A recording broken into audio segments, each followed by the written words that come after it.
खुलुमबाय स्टुडिअ दं आं राजीव बसुमतारी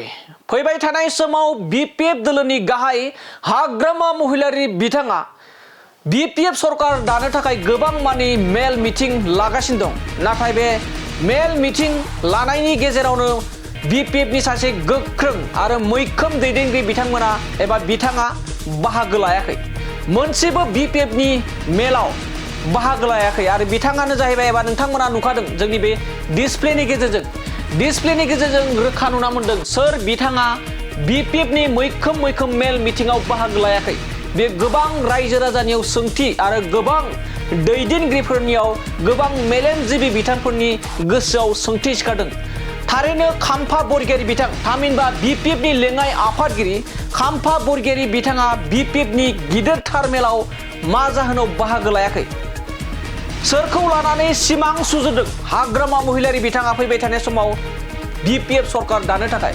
जेराव नोंथांमोना जोंनि खौरांनि गेजेरजों रोखा नुबोगासिनो दं हाग्रामा महिलारि बिथाङा खुनु रखमब्लाबो गोहोआव फैनो थाखाय खामानि मावगासिनो दं होननानै बाथ्रा बुंदों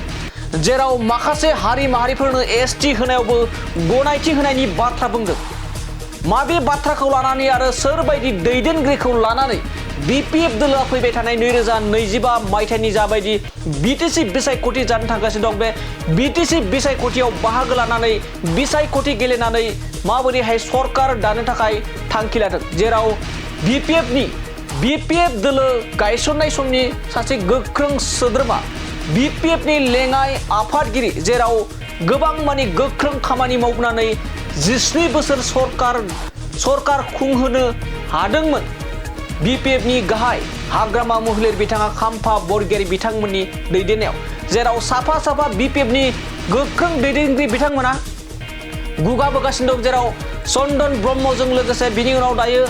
खाम्फा बरगयारि बिथांनि बाथ्राया गोबां जेराव गोसारगासिनो दं गोबां मानि मेल मिटिं लादों हाग्रामा महिलारि बिथाङा नाथाय खनसेबो बे समाव खाम्फा बरगयारि बिथाङा बीपीएफ नि बेफोरबायदि गिदिरथार मेलाव बाहागो लायाखै जेराव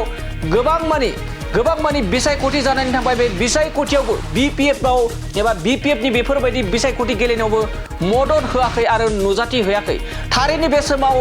यूपीपीएल दोलोआव बीपीएफ नि लेङाइ आफादगिरि खाम्फा बरगयारि बिथाङा जगदान जाहैनाया एबा जागोना रोखा जाहैबाय नामा हाग्रामा महिलारि बिथाङा रायजो राजाफोरखौ बे समाव थगायगासिनो दं नामा खाम्फा बरगयारि बिथाङा बीपीएफ दोलोआवनो दंबाय थायो होननानै बुंनाय बाथ्राया थारैनो बेसेबां सैथो खाम्फा बरगयारिनि बाथ्राखौ रायजो राजानि सिगाङाव बे समाव हाग्रामा महिलारि बिथाङा थगायनानै एखोमानानै दोननाय जादों नामा बेखौ फैबाय थानाय समावसो मिथिसिगोन।